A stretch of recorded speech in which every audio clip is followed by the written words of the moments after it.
Hi guys, welcome back to Our Maine Homestead. Today I'm going to show you our quick and easy chick brooder and show you how you can put one of these together at home for almost nothing.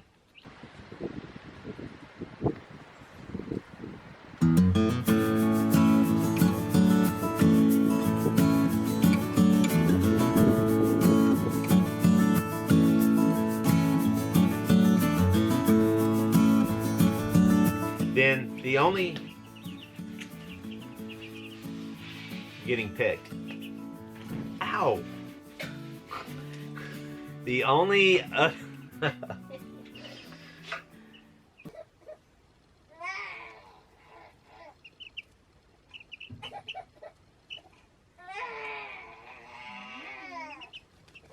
This is actually part one of a two-part series. This part's going to be focused on getting your brooder together and getting ready for your baby chicks to arrive.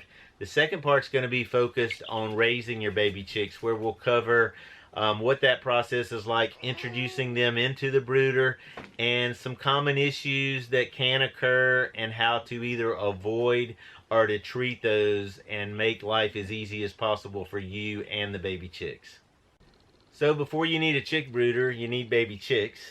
We, meaning Francesca, last year looked around for a rooster. We have 6 hens. We were just going to introduce a rooster into our flock and hopefully produce our own baby chicks. Turns out roosters in this area at least are extremely hard to find, especially the type of rooster we were looking for. We were looking for something similar to the hens that we already had. We have 6 red Rhode Island Reds. We're not sure exactly what they are. They came from a local Amish guy, but they look like Rhode Island Reds, the same breed that we raised in Tennessee on our little hobby farm. So your options for baby chicks would be possibly a local farmer, which we could not find around here, and then you could consider a retail store, so like Tractor Supply or a local feed store. Turns out Tractor Supply, local feed store, they all order their chicks from a hatchery. So I decided to cut out the middleman, so to speak, and started looking online. Prefer to buy locally as much as possible, but that just wasn't an option for us at this point. Online, you get a lot more choice. We were able to find exactly what we wanted. Got online, did some research. I found a company that we felt comfortable with, had a lot of good reviews, and had the options that we were looking for, so we went ahead and placed an order. So when you're ordering chicks online from a hatchery, you're going to have several options. They're pretty much the same at every hatchery, maybe a little bit different, but the hatchery we ordered from, you had the choice of straight runs, which are males and females mixed. You have no idea what you're getting. It's usually 50-50 roughly, but may not be. You never know. We were looking mainly to at least get some roosters, or a rooster, number one. And so we did order some straight runs. You can also, one of the choices will be pullets. Pullets are just immature female chickens, so they are chicks that are less than a year old. And then of course you can order roosters. You can order males. They will be sexed. They're sexed, and it's about 90% accurate. So there's an extremely good chance if you order roosters, you're going to get a rooster.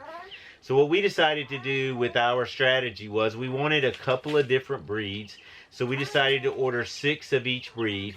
We ordered 1 rooster of each breed, knowing that 90% chance we were going to get at least 1 rooster from each breed. And then we ordered 5 straight run chicks of each breed, knowing that 50-50 chance, 50% roughly are going to be females, 50% are going to be males. So odds are, with the strategy that we did, we would get at least 3 or 4 roosters, and maybe more. We could maybe get no hens. Obviously that would be extremely unusual, but if we got no hens, we already have 6 hens that are laying for us, and we're mainly looking to start breeding. These are dual purpose birds, but we mainly are looking to start breeding our chickens versus strictly laying. So it would turn out, if we did get nothing but males, we still had females. Okay, so on to the brooder setup.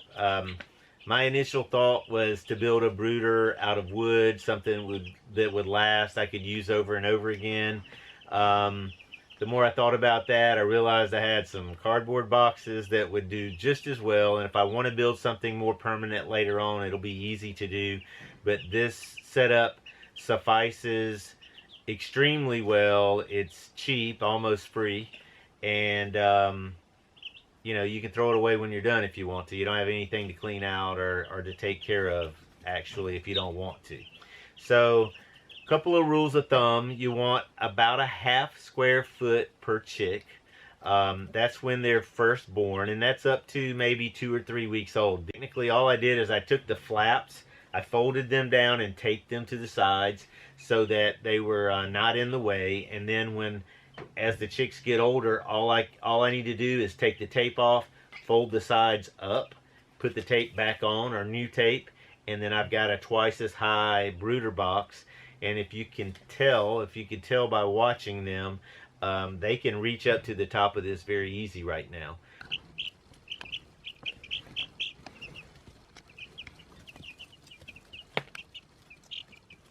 This box was perfect. It actually would fit under the table that I brought inside to start my seeds on, that I have a lot of seedlings on right now.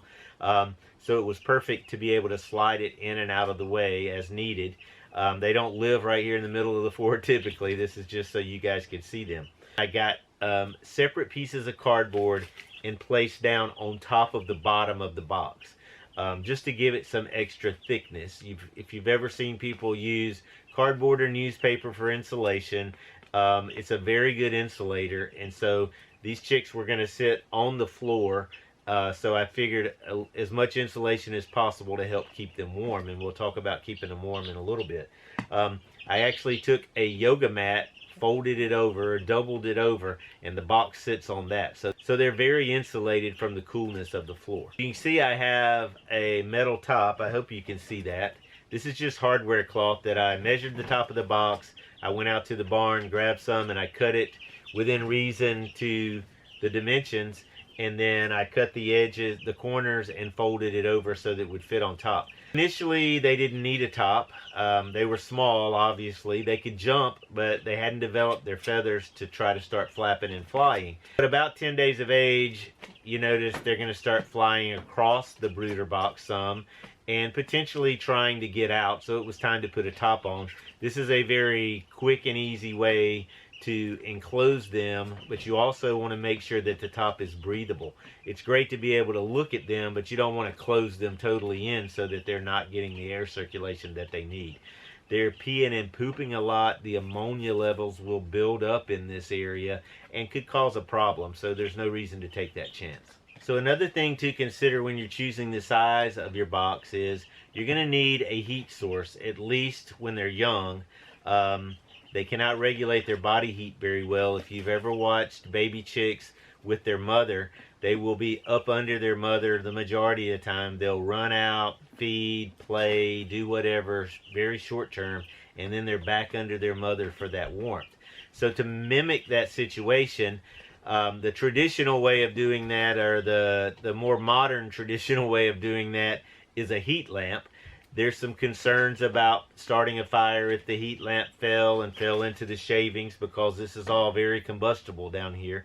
Also make brooder plates, which are just heating elements that are encased in plastic basically, and they provide a heat source that the chicks can go under, and they're not flammable. They're not going to catch the shavings or anything inside there on fire. I went with a heat lamp because I actually have one, and I'm right here. We're in the cabin. It's very easy to take care of them. And actually, we'll cover this in part 2, but actually I only used the heat lamp for about a week and a half, and then I was able to turn it off. That has a lot to do with the number of birds that you have. The more numbers you have, the more they're going to keep each other warm, generate more heat, and it's not as necessary to keep the heat lamp on. The other part of that is our chicks are inside the cabin, and we keep it 75 to 80 degrees in here because of the baby. So they're not getting very chilled in here. They're staying very warm. So setting up your brooder is actually pretty easy. You need the brooder box, cardboard box if you want. You're going to need a top eventually, but not right off the bat. That's something you can work out once you've gotten the baby chicks and enjoyed them for a couple of days. Then you can decide on how you want to put a top on to kind of keep them down in there. And then you need a heat source. Where the only other two items you're going to need are going to be, excuse me, a feeder, which the feeder is technically just this metal base, and they come in plastic as well, but these are extremely inexpensive. And then this is just a regular mouth mason jar, so you fill it up with food, flip it over, it screws down onto the top, and that's their feeder. Excuse me.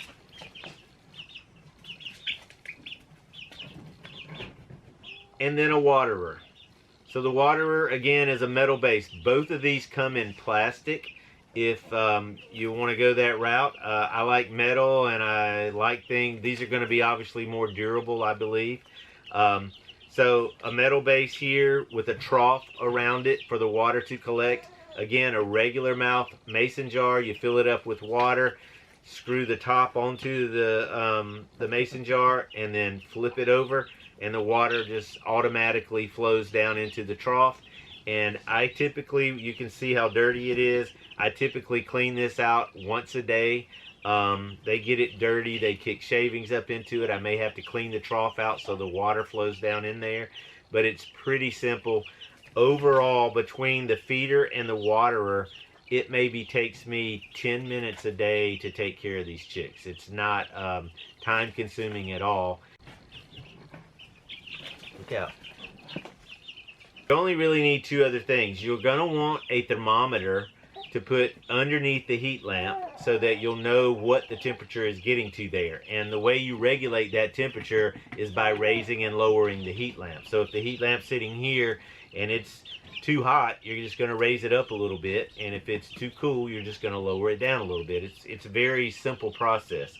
The only other thing you're going to need really are shavings. You want to use pine shavings. There are certain species of trees, cedar to be one, that can be toxic to chickens, so you do not want to use cedar chips. But you can find pine shavings very easily pretty much anywhere. So there you have it. It's pretty simple and easy. Raising chickens in general are probably the easiest animal to bring on to your homestead. And raising baby chicks turns out not that difficult either. You just have to be a little more careful with them just because they're young and a little more sensitive to certain things. Thanks for watching. If you like the video, give it a thumbs up. If you'd like to follow along, please subscribe, and definitely leave any comments or questions in the comment section below, and we'll be glad to get back to you.